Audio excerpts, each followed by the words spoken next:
Sini saya tidak sendiri, tanpa berlama-lama. Baik, langsung saja. Have you adapted your platform to meet to charging a need of student from different generation, millennial, Gen Z? Teknologi maksudnya. Platform itu nggak selalu ke teknologi. Platform itu nggak selalu ke teknologi. Platform bisa dari cara melayani the client. Dengan menurut saya teknologi, jadi sebetulnya kita adapt dalam hal misalnya begini, sebagai pembicara itu berasa banget jadi pembicara. Dengan generasi sebelumnya bisa dibilang pandemi dan sesudah pandemi, media yang cepat, dengan istilah lain aplikasi TikTok yang cuma jadi saya bilangnya nih gimana ya, generasi TikTok satu main swipe gitu kan.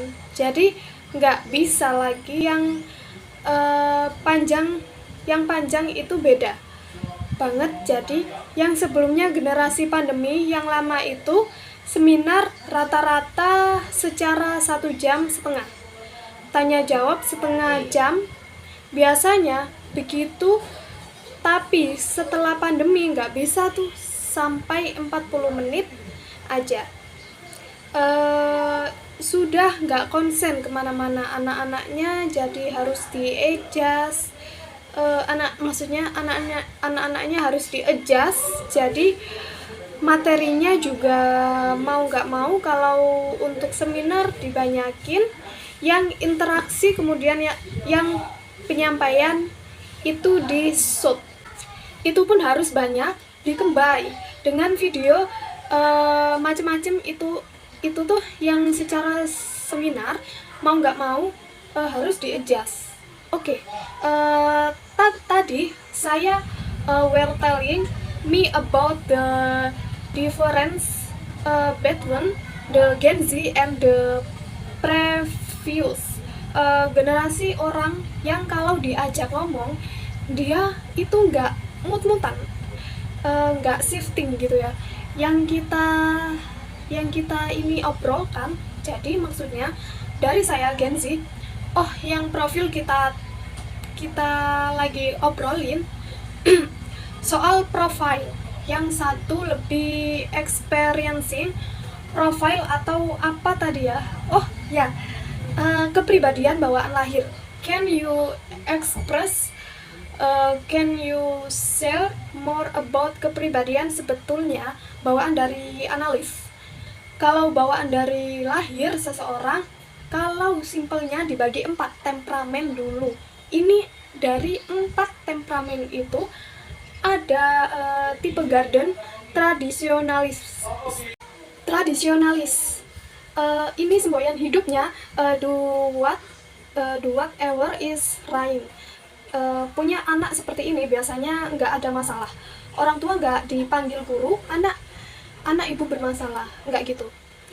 Ada dia ini orangnya kayak fine aja, do whatever is right. Yang kedua ini banyak masalah karena semboyan hidupnya do whatever work nggak right. Nggak apa-apa, pokoknya it's work gitu. Jadi ini the experiencer.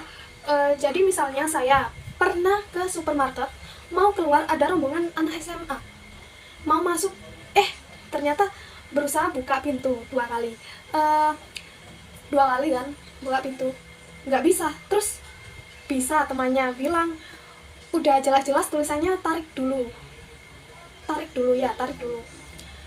Nah lu dorong, terus yang masuk bilang bodo amat, it's work kan.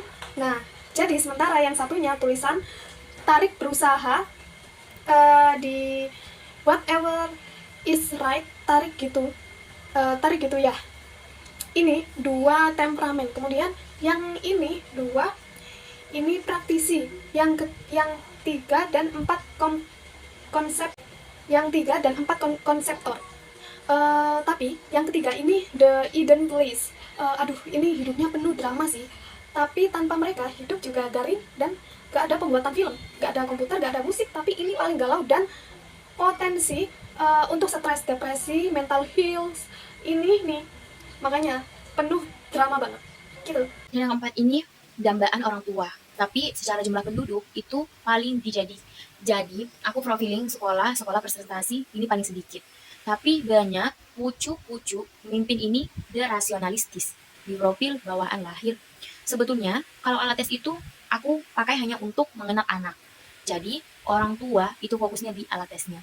Jadi terus mencari yang akurat. Jadi cara kita memandang alat tes itu sudah harus dibongkar. Jadi mencari mana yang paling akurat, yang 98%, 85%, ya ada anak kalau dia sudah mengenal dirinya, mau dikasih tes berapapun, ya cenderung lebih stabil. Tapi ada satu tipe kepribadian. Sebetulnya itu susah banget dideteksi. Sampai tua pun dikasih psikotes, hasilnya berubah-ubah. Atau banyak di tengah ini yang tipe idealistis. Tapi karena di keep blocking, jadi dia mencari jawaban yang ideal. Terus setelah handle banyak, dia mencari jawaban yang ideal. Terus setelah handle banyak, hampir 6.000 data keluarga, ini baru Mike Hiponi test, belum dibuktikan secara ilmiah. Kayaknya ada hubungannya tipe idealis ini dengan intraersal, intelligence, cara IQ, mereka ini tingginya akademik. Biasanya yang performance-nya bagus, tapi kecerdasannya ada 8. Salah satunya intra, biasanya mereka yang agak cenderung mengukur dirinya.